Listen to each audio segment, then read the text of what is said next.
Ponekad cijeli život provodimo pokušavajući postati netko bolji, a zaboravimo da mir ne dolazi kad se promijenimo, nego kad se napokon prihvatimo. Prihvati sve što jesi.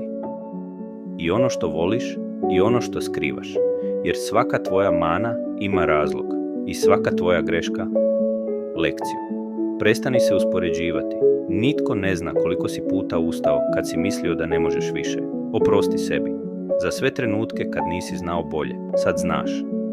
Govori sebi s nježnošću, jer tvoj unutarnji glas ima moć da stvori nebo ili oluju.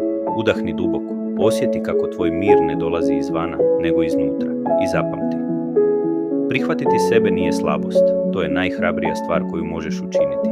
Jer tek kad voliš sebe, život počinje voljeti tebe natrag.